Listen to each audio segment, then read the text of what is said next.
جیسے میرے نبی کا واقعہ ہے، آپ اپنی بیٹی کے گھر گئے، وہ اداس بیٹھی، آپ نے کہا کیا ہوا؟ کہا میرا اور علی کا جھگڑا ہو گیا۔ آپ نے کہا علی کدھر ہے؟ کہا باہر نکل گئے۔ آپ ان کو ڈھونڈنے نکلے، مسجد سے اٹھا کے لائے، گھر میں آئے اور فرش پر ایسے لیٹ گئے، زمین پر، ادھر علی کو لٹایا، ادھر فاطمہ کو لٹایا، علی کا ہاتھ پکڑ کے یہاں رکھا، فاطمہ کا ہاتھ پکڑ کے یہاں رکھا، اور اوپر فاطمہ کے ہاتھ کے اپنا ہاتھ رکھا، یہ علی کا ہاتھ، یہ فاطمہ کا ہاتھ اور یہ اپنا ہاتھ۔ پھر فرمایا بچوں بولو ہماری صلح ہو گئی، یہ ہے بڑوں کا کام، بولو ہماری صلح ہو گئی۔ تو دونوں نے کہا ہماری صلح ہو گئی۔ تو آپ باہر نکلے بڑے خوش خوش۔ صحابہ نے کہا یا رسول اللہ آپ بڑے خوش نظر آ رہے ہیں۔ کہ میں علی و فاطمہ کی صلح کرا کے آ رہا ہوں۔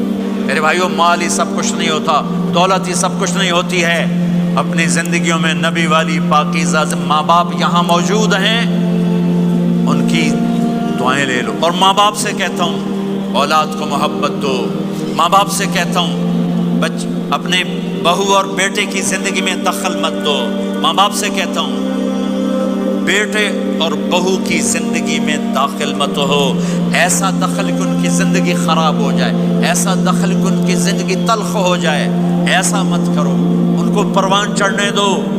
ہاں دخل دو، یا وہ آپس میں لڑ پڑیں صلح کرانے کی کوشش کرو، لیکن ایک بات ڈر کے کہتا ہوں، ساس اور بہو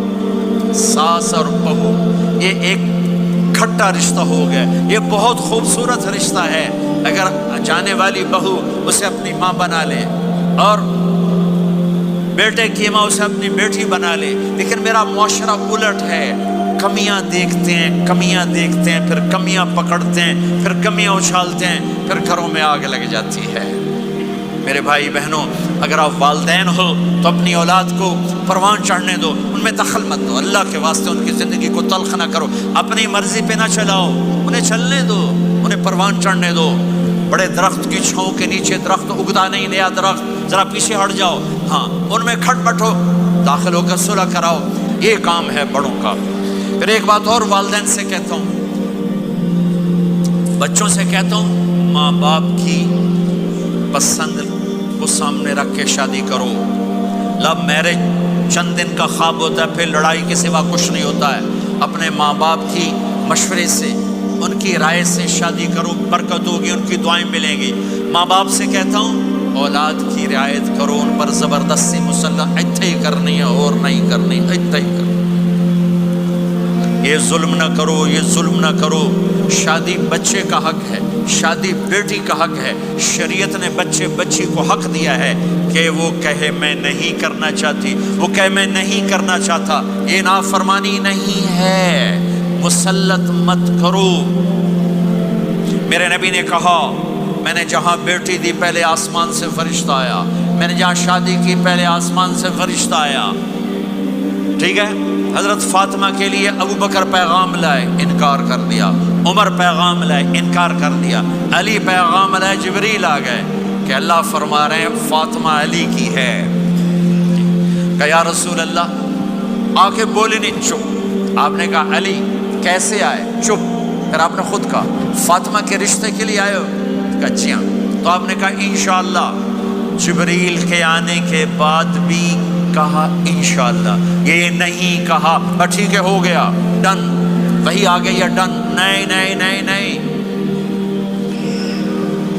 آپ اٹھ کے گھر چلے گئے، علی باہر نکل گئے، باہر صحابہ کھڑے تھے، کہنے لگے کیا ہوا؟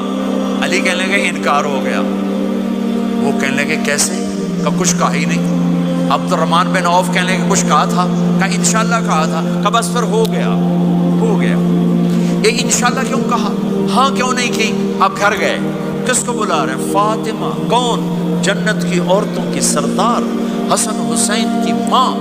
جنت میں نور کی چمک اٹھے گی، جنتی پوچھیں گے یہ نور کیسا ہے؟ کہا جائے گا اوپر کی جنت میں علی و فاطمہ مسکرائے ہیں، ان کے دانتوں کے نور سے جنت جگمگائی ہے۔ آپ نے کہا بیٹی فاطمہ علی کا رشتہ آیا ہے، ہاں کر دوں؟ اللہ اکبر، اللہ اکبر۔ کیا فاطمہ نے انکار کرنا تھا؟ کیا فاطمہ نے انکار کرنا تھا؟ بیٹی علی کا رشتہ آیا ہے، ہاں کر دوں؟ بیٹی فاطمہ ہو، رشتہ علی کا آیا ہو، اوپر سے جبریل آ چکا ہو، باپ محمد مصطفیٰ صلی اللہ علیہ وسلم ہوں، اور پھر وہ جا کے پوچھیں ہاں کر دوں۔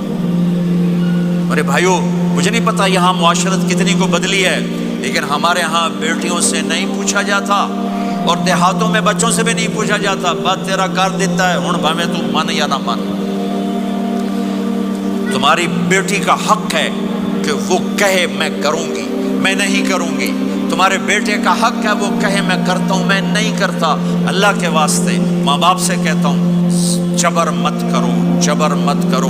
بچوں سے کہتا ہوں اللہ کے واسطے لو میرج کے چکر میں مت پڑو، یہ دھوکہ ہے، یہ خواب ہے، یہ خواب ہے۔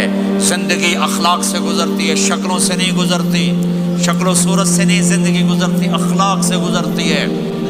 دو واقعے اوپر نیچے ہوئے، ایک خاتون میرے پاس آ کے پھوٹ پھوٹ کے رونے لگی، کہا مولانا میرا خامد کھربوں پتی ہے، اربوں پتی نہیں، کھربوں پتی ہے، پر زبان اتنی گندی ہے کہ مجھے اس نے زندہ مار دیا ہے۔ اور چند دن کے بعد ایک نوجوان ملا، کہا مولانا زندگی کی ہر دولت موجود ہے پر میری بیوی کی زبان بہت گندی ہے، میرا گھر برباد ہو کے رہ گیا ہے۔ ایک جگہ عورت کی تیزی نے گھر کو آگ لگائی ہوئی ہے، ایک جگہ مرد کی تیزی نے گھر کو آگ لگائی ہوئی ہے۔ گھروں کی آبادی اچھے اخلاق سے ہوتی ہے۔ بڑوں سے کہتا ہوں چھوٹوں سے رائے لے کر قدم اٹھاؤ، چھوٹوں سے کہتا ہوں ماں باپ کی رائے کو داخل کر کے چلو۔ اگر دونوں میں اختلاف ہوتا ہے تو ماں باپ سے کہتا ہوں اپنے بچوں کی رائے کو ترجیح دو، زندگی انہوں نے گزارنی ہے۔ یہ میرے نبی کی ایک پاکیزہ خوبصورت زندگی ہے۔ میرے بھائیوں، میں نے آپ کا زیادہ وقت لے لیا، احباب جمع ہے میر حال دل کہہ لے، پھر التفات دلے دوست نہ رہے نہ رہے۔ آپ ایک معاشرے میں رہتے ہیں، آپس میں لڑائیاں بھی ہوں گی، جھگڑے بھی ہوں گے، اور بہت سے ایسے ہوں گے عورت سے نہیں بولتی، مرد سے نہیں بولتا۔ ایک بات آپ سب سے کہتا ہوں، یہاں سے اٹھ کر سب ایک دوسرے کو جو لڑے ہوئے صلح کر لینا، ایک دوسرے کو معاف کر دینا، ایک دوسرے کے گلے لگ جانا۔